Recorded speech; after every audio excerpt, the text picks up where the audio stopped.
Welcome to the Business Spotlight series. I am Everardo Recendiz, known around here as Coach Ever. I am a certified executive and business coach with Action Coach in Northwest Louisiana.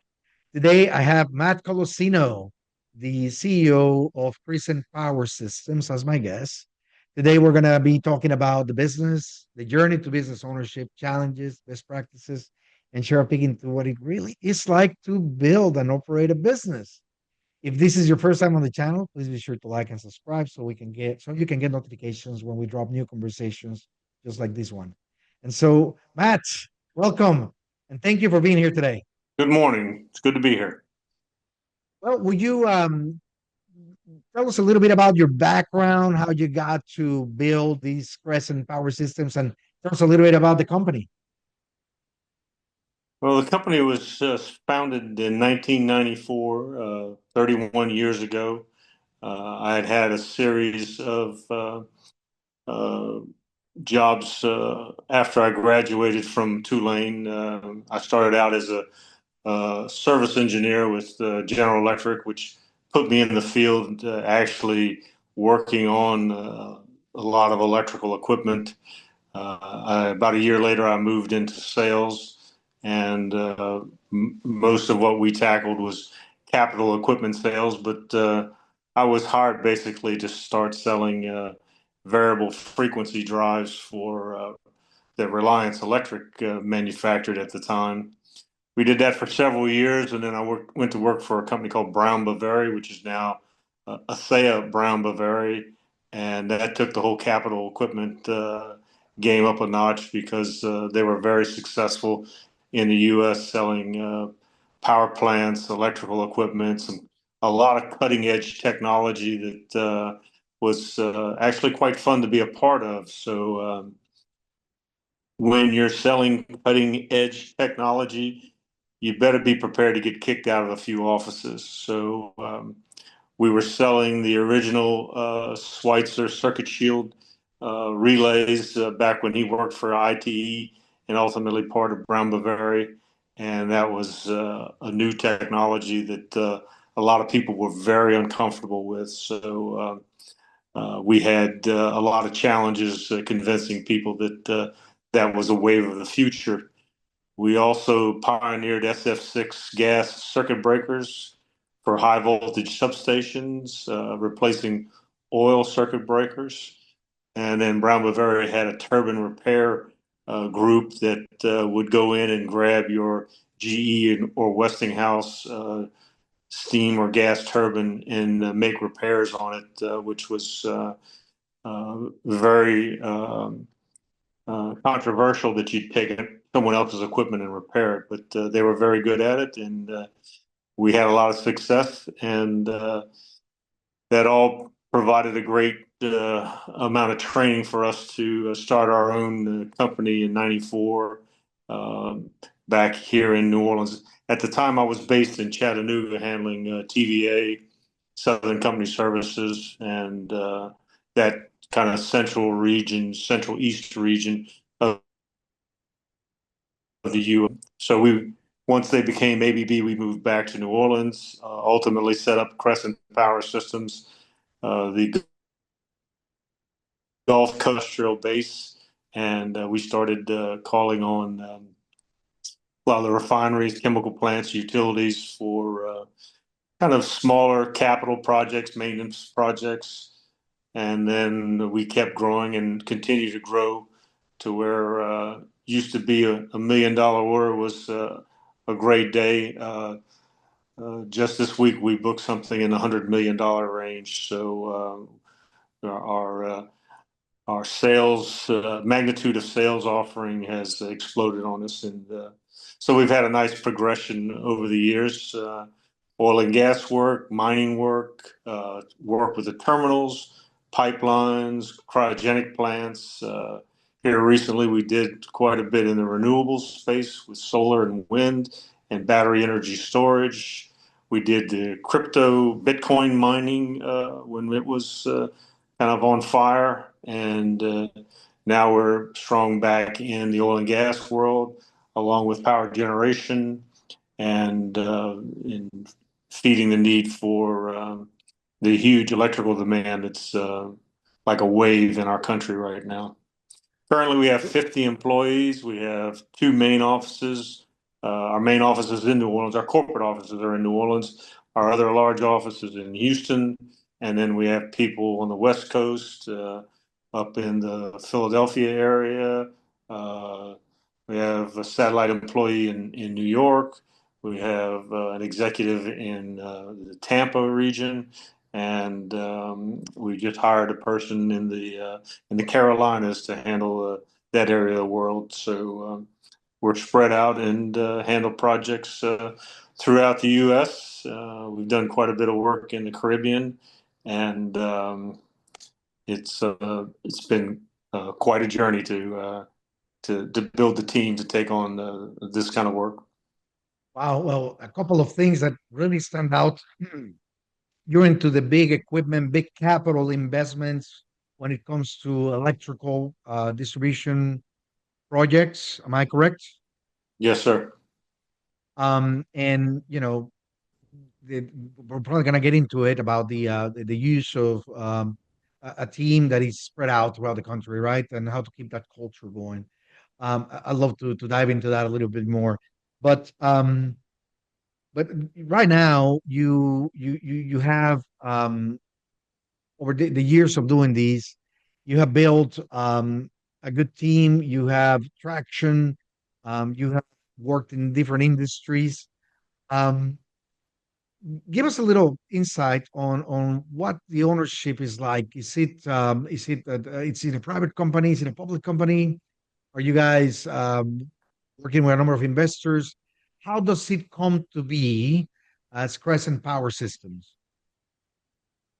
Currently, we're a privately held company. Technically, I'm chairman of the board here. Recently, my son Robbie has joined the company as chief executive officer. So he's running the company day to day. He he, uh, he has a mechanical engineering degree from Clemson, and then a MBA degree from the University of Texas, and about 16 years of experience working capital projects with Exxon before he joined uh, our group. Um, so it's a great time to like pass this on to my two boys. Robbie's involved in my son Matt has been involved for I think more than 20 years now as his seniority, and he takes care of making sure all the crazy things we promise our customers actually can be energized and work as originally designed, and does an excellent job uh, bringing that to bear. A lot of our opportunities are have a very high performance characteristic to them, so they present some fairly unique challenges. Matt, this is the dream of most business owners, to start something that they can pass on. And yes, it certainly is inspiring to hear. Let me dive a little bit back to your transition from CEO to chairman. What I mean, that's something that not a lot of people get to do, right? And so, would you tell us a little bit about that transition? What is it like to pass on the baton to the next generation? Well, when I first started the company in South Louisiana, fishing and hunting is a very strong pastime. So, uh, what I had to do was basically just work hard enough to provide for our family, and that was still, a full-time job for sure. But I did a lot of hunting and fishing. So now that I'm CEO, I'm trying to balance the hunting and fishing with what's necessary to guide our management team through the challenges they're facing. So it's a work in progress for sure. It's actually pretty interesting to be able to have some free time and let some very qualified people run the day-to-day operation, and we continue to make good progress with our business in our marketplace.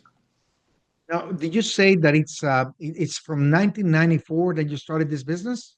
Yes, sir. So that will make it 31 years. That's correct. Wow. All right. So for those people who are listening, just realize that it does take time to reach those levels, right? Along these lines, and this is the part that I enjoy most about this podcast is talking about those let's call it those transition points, right? Throughout your career in this business, you go from doing things day to day, from beating the bushes, finding the opportunities, working with people, to leading them, and then into you know actually bringing people around that uh, maybe even more prepared than you are, because that's what it takes to grow. And so, what are those high points for you? What led you to them? I mean, what point you realize this is it's time for me to shift? Well, we like to think of ourselves as a very employee-centric company where we feel like if we hire and train and support the performance of good quality people that'll resonate with our customers. Our best customers are people that want to form a partnership with us and want us to be basically an extension of their engineering and execution staff. And to do that, they have to have a high level of trust in our capabilities and our ability to communicate effectively. And so we work real hard on those dynamics. And it's kind of interesting. You mentioned 1994. I've got a handful of employees that were born in 1994. So to be around 31 years with people that age, that's kind of eye opening. That what the makeup of our team looks like now. So these young people that work for us have a voice in our company. They have they have our commitment that we're invested in professional development. We want them to excel and succeed in our company, and we keep a close eye on those dynamics. And we're entering the end of the year, which means we're doing year-end reviews, and those are their meetings to tell us what worked, what didn't work, what we should improve upon, what expectations we're going to need for next year to hit our next set of targets in this marketplace. So we feel like we have a good team effort to achieve the results we're looking for. I love it. I love it. Thank you so much for sharing that with us. Well, let's move on to what makes your business so special. Like, who primarily does your business serve? Like, how do I know if I'm watching these that I'm the right audience for it? How do I know if we're a good fit? Well, our ideal customer is the one that has a demanding schedule or has a demanding set of electrical issues that they're trying to tackle. A lot of our ideal customers expect us to bring the right solutions to the table and then execute on there to scramble when something goes south, which in this marketplace, that is kind of the nature of the business where you can do all the planning you want ahead of time, and we do a lot of it. There's still 2 tons of challenges that you face as you execute projects of this caliber. So we feel like we've got our ear to the ground to try and keep an eye on things that will be problematic for us. We bring when these problems arise, we analyze them and bring solutions to our customers. Those guys are going to look at like what we lay on the table, and then hopefully between all of us, we can come to a good, solid resolution on how to move forward and stay on budget, stay on schedule, make sure the performance isn't compromised, meet all the industry standards that are shifting sand for us a lot of times. I mean, we're executing all over the country. So what the regulators in Colorado want, and I don't want to pick on Colorado, but what they may want in Colorado versus what we may do in Texas may be a totally different thing. So we have to be prepared to identify and resolve those issues for our customers. Love it. Well, thank you for that. Well, let me ask you this. I'm sure you're not the only company that is providing these type of services, right? Correct. There's probably other people in the country that do it. But We have 27 competitors. so, what makes you unique? Why do people choose to work with you rather than with any one of your 27 competitors? Well, one of our key elements is that we want to be successful in the project we're executing because we want the next project. And when you have that kind of objective that we're not one and done, we are wanting a long-term partnership, which is good for both companies, then you take a different approach to how you resolve your challenges. We pride ourselves on communication, and whether it's verbal, written reports, whatever our customers need for their own use or their management's evaluation, we will put that on the table to make sure everybody knows what's going on.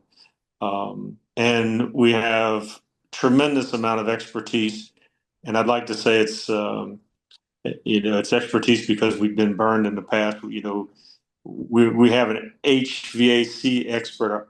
Our young man that was born in '94 runs HVAC analysis because we've had it's an ongoing challenge in our industry to provide the right HVAC system, size it properly, and make sure it'll run and operate where our customers are looking for, and then provide training for the operators to make sure they know what needs to be done to make sure we're not frying eggs inside the building and or freezing out equipment on the other side. So that's the kind of like response that we provide. Our company of 50, I think our headcount right now is 27 engineers. And we've got electricals, we've got mechanicals, we've got chemicals. We've probably got an environmental guy in there somewhere. We've got a wide variety of talent. So we attack our challenges with an engineering solution and pride ourselves on bringing a solid, well thought out both proposal and ultimately, as we have challenges executing projects, for those challenges to be resolved well. So, one thing that is high on my mind with your case in particular, of course, it takes time to build a good culture. Um, that word keeps coming up, right? That's what you're talking about when you're determining this is the intent I want my people to have, right? This is the philosophy that we work with, right? So, how would you describe putting that culture together for somebody that doesn't have a definition of it for themselves? Um, what does it take to get to that level of clarity? This is what my company is like. Well, I'll tell you early on, being an engineer, so I'm not an accountant, I'm not a management person, I'm not a human resource person. It became challenging. Uh, I should put it a different way. It became apparent that we needed to address the challenges in those areas. One of the things that helped us quite a bit was we went into some training with Sandler, who provides management coaching as well as on the ground coaching for our team, whether it's sales, whether it's trying to figure out if two people can work well together, looking at their DNAs and making sure that you're communicating well. You know, some engineers just want the facts. Other people want to Right. maybe be more conversational. Those elements are important to make sure we can all be on the same page. So Sandler is a big help to us. My wife is part of our team as well. She came on after Katrina. She is a rocket scientist when it comes to evaluating the the testing that we put in place for all of our employees. We certainly don't want a guy like me to balance the checkbook. We'd be in all kinds of trouble. I can't play the piano either, but I am, good at communicating and networking and team building. Um, my wife is very good at coaching and evaluating performance and getting people the tools they need to be successful. So that's been a huge help to our business. So it's very, like you said at the beginning, very dedicated to the people, pouring into, investing into your people so that they can deliver at the level of quality and, expectations your customers have. Correct. Our customers push us. I mean, they want things faster. They want things cheaper. They want things to be stackable. Sometimes, there's just this industry always has its demands, and we have to be sharp and we have to be on our toes, and our people have to be able to live in that world. So, and we have to support them so that they can be successful in those kind of situations. Well, with 2020 and the pandemic, we had this necessity to work with people out of the office, right? Work Correct. remotely. And what followed was, perhaps a little bit of disjointment of cultures in businesses. People being in different places, they just didn't operate the same way. And so I'm interested in learning from you. Um, how do you overcome that? You have people that are successfully working outside of the core where your operations are, and how do you keep them engaged? How do you keep that culture alive with them? This was a huge threat to us because we are a company of collaboration. We work well as a team. We're expected to communicate at a high level as a team, communicate with our customers as a team because our customers also moved into their house or into remote locations. So it became more challenging to get our work done and get the right uh, I guess, solutions in place. We had to go to a remote workforce. That meant that we had to up our communication. Uh, we used the Teams concept, to get everybody on a call, but then we backed that up with a lot of one-on-one type conversations so that things wouldn't fall through the cracks, or we tried to double up on making sure that people had good marching orders on what needed to be done to achieve what we discussed. And that doesn't always happen on a Teams call. I think everybody's been on the call, and you wonder if everybody walked away with the same message. So we doubled up our efforts to make sure that people had the right message, and followed up to make sure we were going in the right direction. And then we have a fantastic woman that works for us. She like went out of her way to make sure that people that were working remote had a printer that would work, or had uh, good communications in place, or had the tools necessary so that they could do their job even though they weren't in the office place. So we call her Miss Tricia. Miss Tricia did a phenomenal job uh, extending out kind of like a warm hand to people working remote, so they didn't feel like that they were out in the desert somewhere. So, Matt, what I hear a lot from people thinking about remote workers, there's two sides of this. Okay, number one is if you're able to have remote workers, right? You can have people from all over the world working for you. You're not You're right. limited to whoever is in your marketplace. But the challenge is always the ability to perhaps get the same level of productivity. Um, and in reality, it takes just doing things a little bit different. So there's a Right. lot of resistance in this realm. There's a lot of people, will have the need to grow, but they don't want to do it because they don't want to access this ability. What would you tell them? Is it the same working with remote workers? Well, if you're going to play the remote worker game, then you have to do what we found necessary, and that was to double check the communication. And this was true not only of our employees, but our customers too. A lot of them got on these calls, and we wanted to make sure they had the right message on what was going on. So messaging, and we have a saying. I'm a basketball person that it's not a good pass unless it's caught. So we made sure that what we were passing on to an employee, a customer, a supplier, was something that was caught. So we just doubled up our efforts to make sure that was happening, both professionally, as we're working on a project, and also as a person in making sure that they were in a good place, identifying challenges they may have. Um, some people, just working from home, all of a sudden set in place a whole other array of things that had to be addressed. So we kept a close eye on those complications. And so, how is it now? Now that you have people working all over the country, right?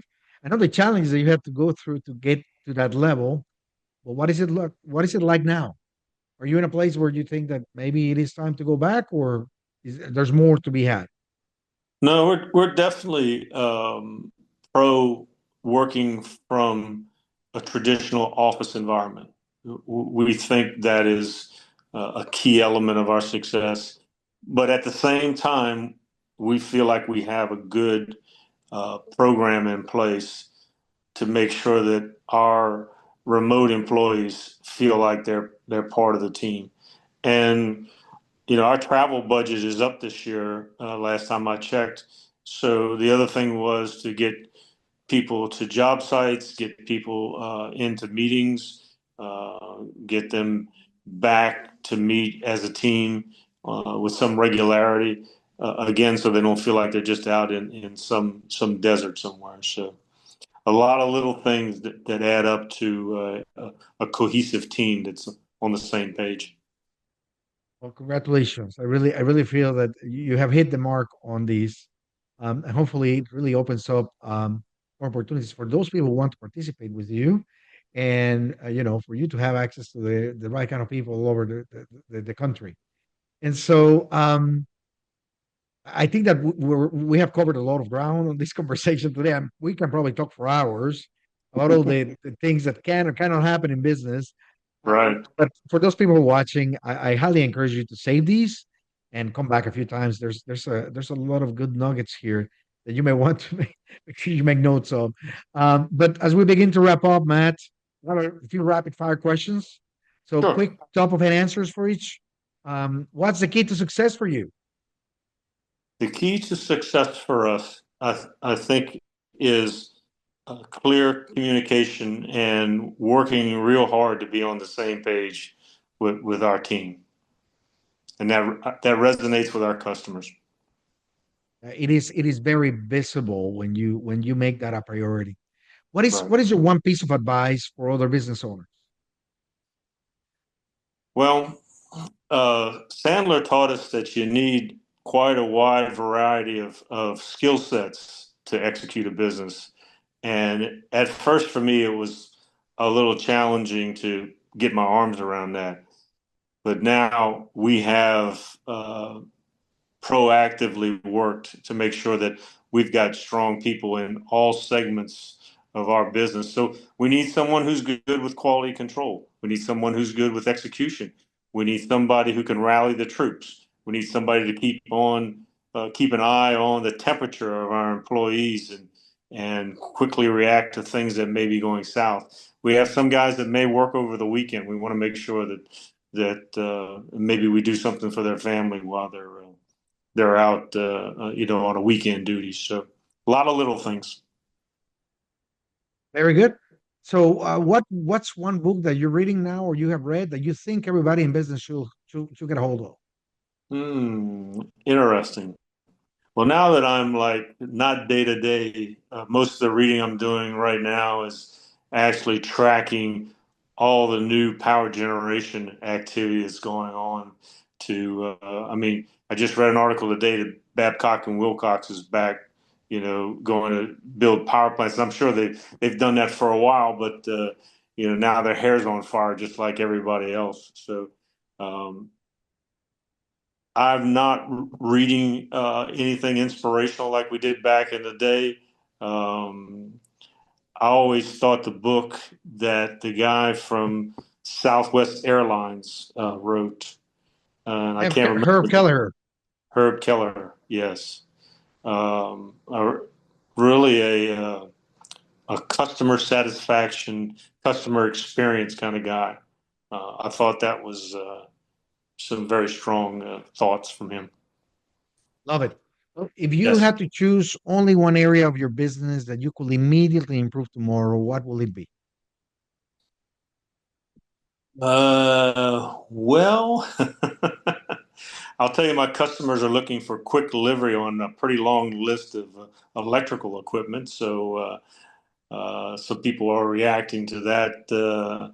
But that's a big challenge in our industry. Um,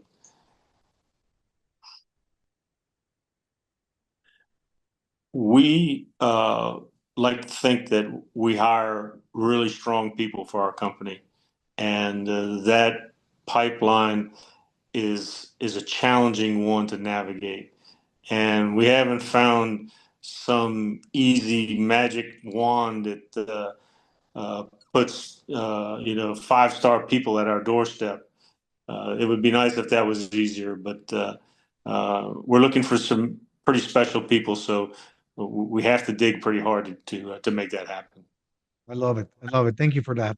And so, before we get into the final question of the day, how can other people learn more about you or your company? How can they get in touch with you guys? Well, we're active on LinkedIn. We certainly have a website that gives you a lot of information. We have a full team of people that are ready to answer a phone call. So try one of those avenues to get in touch with us, and we'll see if we can't knock the ball out of the park for you. Love it. Love it. So, being that you are a well-seasoned business owner, right? I'm sure inspiration has shifted over the years, right? When you start, you just want to get some things going. Then, the inspiration is to find the right people. Then it's about building that culture. Then it's about finding your time for retirement or whatever it is that is on your mind right now. But the question is, what inspires you today? Well, I have 9 grandkids, and they're a blast. And we like to think they're the fruits of a lot of hard labor. So we're enjoying them. They were at the house this morning, the two of them eating waffles. So that lights me up. So and the day before we caught a few fish, so that was pretty nice. And then my son and I went to New Mexico here a couple of weeks ago, and uh, so we're enjoying the fourth quarter of our lives, I guess you say. Love it. Love it. Thank you. Thank you so much for joining us and sharing all these with us. Thank you to the audience for watching and listening and sharing with other people. You never know who you can inspire by having them listen to this interview. And so Very good. until we see each other again, make it a great day. Thank you, All Matt. right, sir. Thanks a lot.